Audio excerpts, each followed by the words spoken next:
They just make him like a grumpy old man. They just make him beaten down. He's a failure in life. He's always in this dark place. And it's like, why?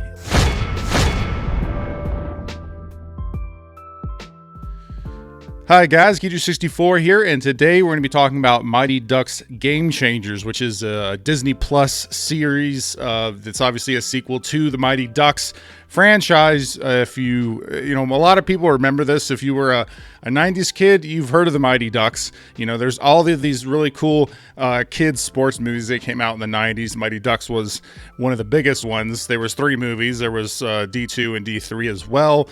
And now you're getting a sequel. We're getting a sequel here, and I just watched it. I don't normally do these kinds of videos, but I do have some thoughts on this one in particular, and I also have something I'm going to say at the end of this video, but right now I want to give my initial impressions of this show. And before I get into that, I do want to say I do realize I'm not the target demographic for this.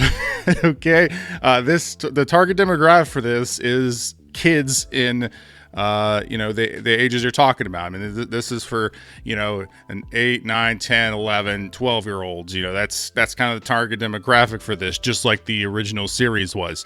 However, I do think that I have something to contribute to the conversation.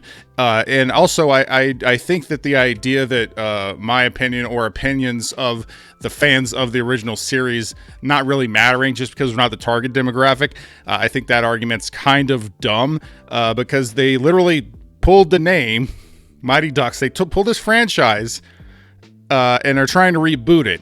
Like, it's based on name recognition.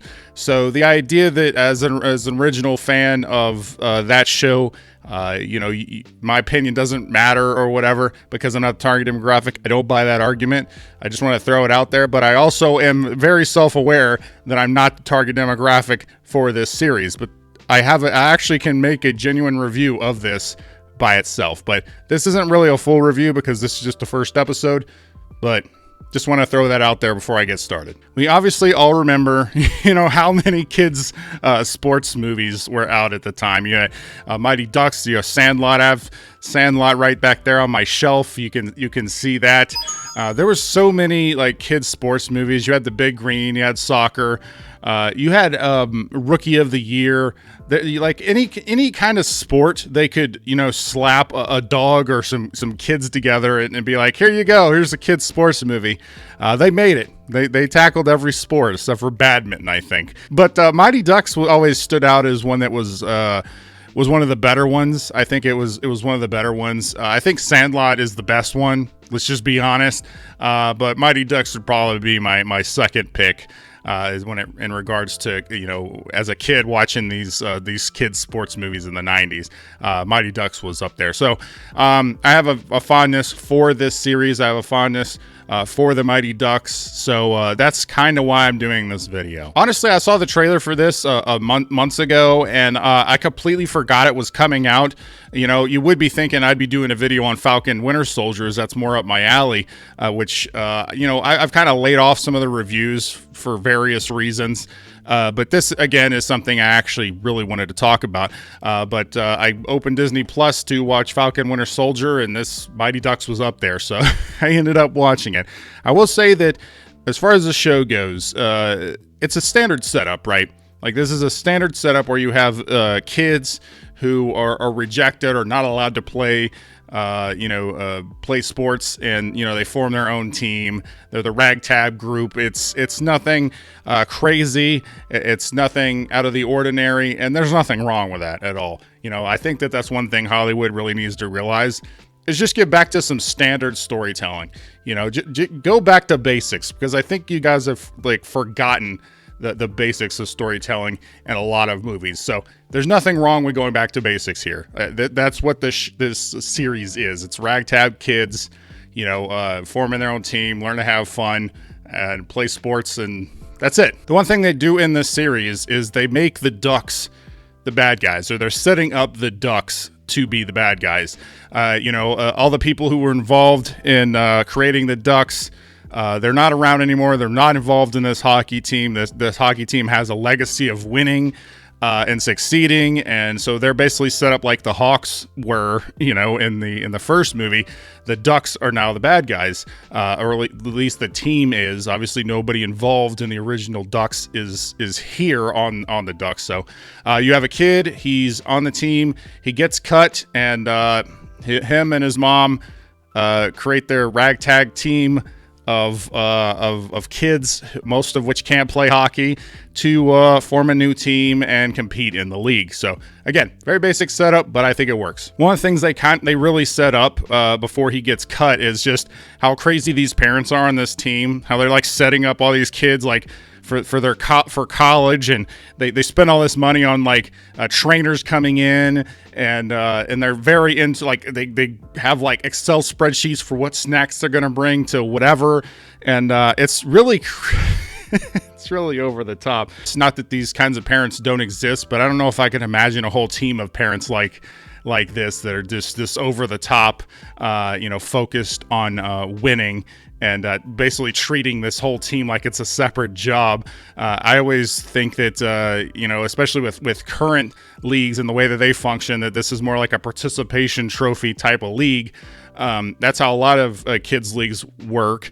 You not that you're not competitive, but when I think of current day kids leagues, I don't really think of them being very competitive, at least not at this level. Once you get up, to the into the other age demographics, I'm sure that they are. So I don't know if this is true or not, but regardless, that's kind of the setup going into this. I do think that it actually splits time between the adults in the series and the kids pretty well.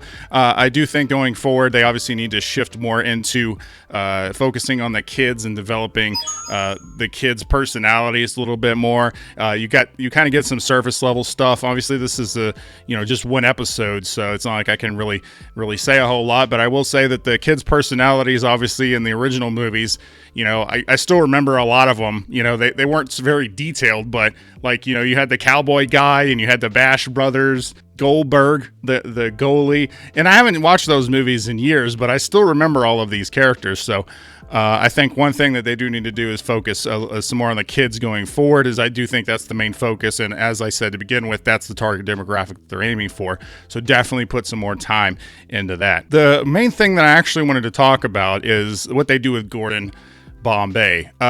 He's the only returning cast member so far. Like I don't watch the news on this, so I don't know if they're going to have other kids who are now adults coming back from the original series in this series.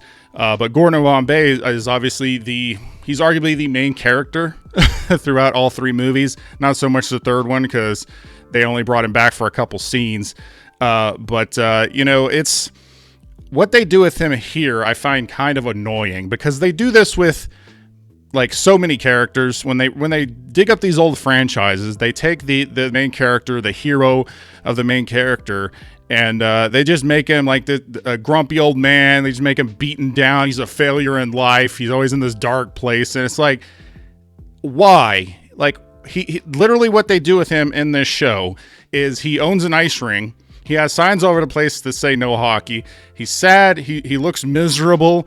And you're just like, what happened between the third Mighty Ducks movie and now? I mean, he progressed as a character, obviously, throughout all three of those movies, but he also was a fairly successful lawyer. He was, they basically alluded to the fact he was going to go back to forming his own law firm after his return to the hockey league and all this other stuff.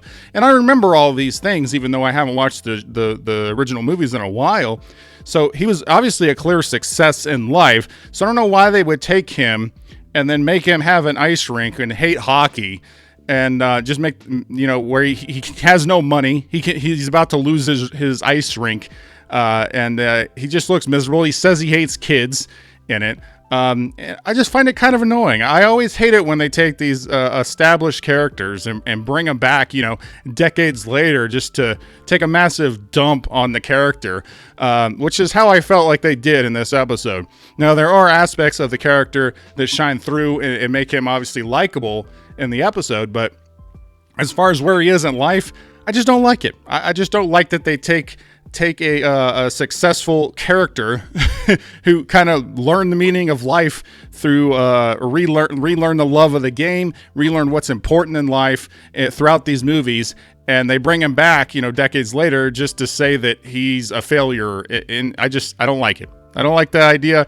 It's been played out. They've done it multiple times in other movies. They did it to Luke Skywalker, and multiple other characters that I won't get into. But that's one thing I did find kind of annoying. So we'll see what they do with him. I'm pretty sure the show will progressively, make him rediscover his love of hockey and the game and life and whatever. But I feel like you've already taken this character on that journey, so I don't know why you'd retake him on it again.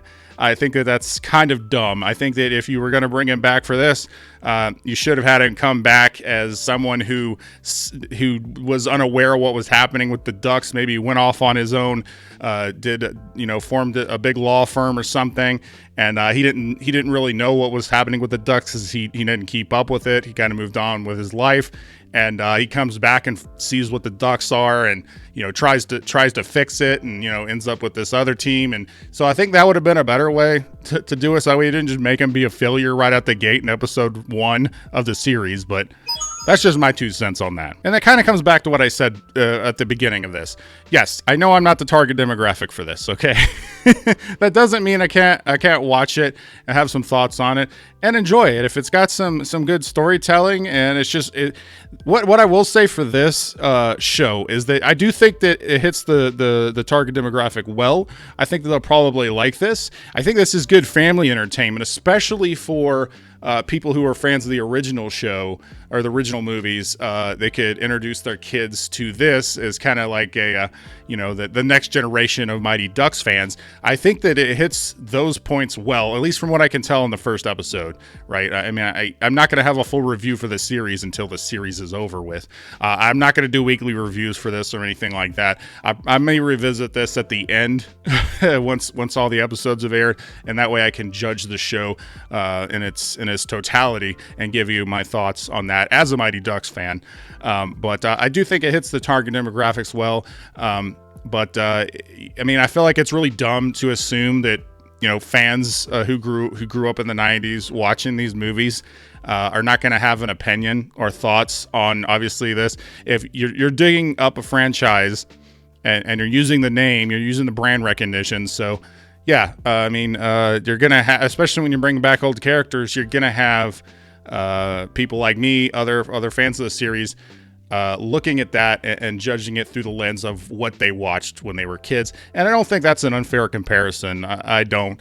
Again, it mainly comes down to how they're dealing with Emilio Estevez, Gordon Bombay.